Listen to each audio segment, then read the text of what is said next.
कि आजसू ने भी सवाल खड़े किए हैं झारखंड की विधि व्यवस्था को लेकर। और आजसू ने ये कहा है कि झारखंड में अपराधियों को संरक्षण मिल रहा है, ना तो यहाँ पुलिस प्रशासन चुस्त दुरुस्त है और ना ही अपराधियों पर सरकार का नियंत्रण है, पुलिस व्यवस्था का नियंत्रण है। आजसू ने सीधे ये आरोप लगाया है कि यहाँ पर न विधि है और न व्यवस्था है। हम आपको सुनाते भी हैं कि आजसू की तरफ से क्या कुछ कहा गया है।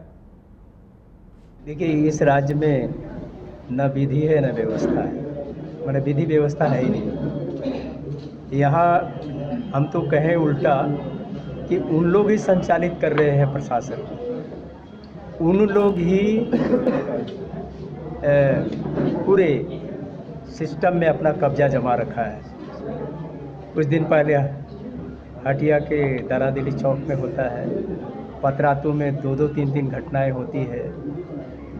खुलेआम अपराध चरम सीमा पे बढ़ा है और यह अपराध वहीं बढ़ता है जहां लॉ एंड ऑर्डर रचल रहता है। यह उसके लॉ एंड ऑर्डर पे या अपराधियों पर पॉलिटिकल संरक्षण रहता है। झारखंड में जैसे लग रहा है कि इन लोग का उत्साह चरम सीमा पे है। मुख्य रूप से गढ़वा, पलामू के साथ रांची के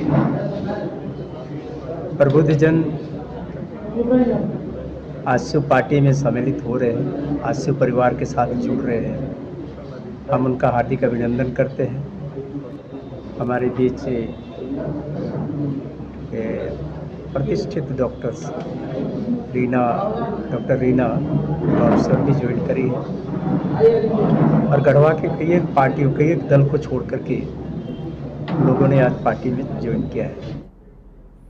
और ज्यादा जानकारी के लिए इस वक्त हमारे साथ हमारे संवाददाता शाहनवाज जुड़े हुए हैं, सीधे चलेंगे उनके पास। शाहनवाज, कई मशहूर चिकित्सक आजसू में शामिल हुए हैं, ये तो एक बात रही। वहीं दूसरी बात, आजसू ने हेमंत सरकार पर और खासकर विधि व्यवस्था को लेकर गंभीर सवाल भी इस मौके पर खड़े किए। आजसू के केंद्रीय कार्यालय में छोटा सा कार्यक्रम रखा गया था, जिसमें रांची, गुमला और गढ़वा के कई जो चिकित्सक हैं उन्होंने पार्टी का दामन थामा है। एक मौका था, ये उपलक्ष्य था, लेकिन इस कार्यक्रम में चूंकि पार्टी के सुप्रीमो सुदेश महतो को भी शामिल होना था, लेकिन किन्हीं कारण से वो इसमें शामिल नहीं हो सके। लेकिन पार्टी के मुख्य जो प्रवक्ता हैं देवशरण भगत, उन्होंने मीडिया कर्मियों से बातें की और जो बातें कही हैं वो गंभीर सवाल खड़े करती है वर्तमान में हेमंत सोरेन की सरकार कर, खास करके जो विधि व्यवस्था, खासकर कानून और की जो स्थिति है झारखंड में, उसे लेकर उन्होंने गंभीर चिंतन और चिंता व्यक्त किया है। उन्होंने बताया है कि किस तरह से झारखंड में ना तो विधि है ना व्यवस्था है, लिहाजा कहीं न कहीं सरकार का संरक्षण अपराधियों को प्राप्त है। ये गंभीर आरोप उन्होंने वर्तमान हेमंत सोरेन की सरकार पर लगाया है और ये बताने की कोशिश की है कि ऐसी सरकार जिस पर अपराध नियंत्रण से बाहर हो गया है, वैसी सरकार को फिर बने रहने का कोई औचित्य नहीं है। साथ ही उन्होंने डुमरी का बाई इलेक्शन की बात करें या फिर वर्तमान में जो 9 और 10 अगस्त को जो विश्व आदिवासी दिवस पर कार्यक्रम आयोजित होने हैं उन पर भी बातें की, लेकिन गंभीर जो उन्होंने सवाल उठाया है वो है कानून व्यवस्था की स्थिति को लेकर। उन्होंने खास करके दलादिली में जो एक तरह से खुलेआम हत्या की वारदात को अंजाम दिया गया, उस पर उन्होंने चिंता व्यक्त की और ये बताने की कोशिश की कि किस तरह से राजधानी रांची में अगर व्यक्ति सुरक्षित नहीं है। अब तो सरकार के अंदर से ही सवाल उठने लगे हैं, उनके कई विधायक इस सवाल को उठा रहे हैं। तो जाहिर सी बात है कहीं न कहीं विपक्ष के तौर पर आजसू को ये कहने का मौका मिला है और ये बताने की कोशिश कर रही है कि किस तरह से झारखंड में कानून व्यवस्था की स्थिति जो है वो बेपटरी हो गई है। तो जाहिर सी बात है एनडीए चूँकि इंटैक्ट है अभी वर्तमान में और बीजेपी के साथ वो आने वाले चुनाव में चुनाव लड़ेगी, तो जाहिर सी बात है अगर आजसू कुछ कहती है तो एक मजबूत बात मानी जाएगी, वो प्रमुख विपक्ष की बात मानी जाएगी। ऐसे में अगर कानून व्यवस्था की स्थिति को लेकर सवाल उठाए जाते हैं तो जाहिर सी बात है सरकार के लिए एक मुश्किल की बात है। जी बिल्कुल शाहनवाज, इसके साथ साथ आजसू आए दिन इस तरह के कार्यक्रमों का आयोजन कर रही है, यानी कहीं न कहीं अपनी ताकत बढ़ाने के अभियान में भी जुटी हुई है।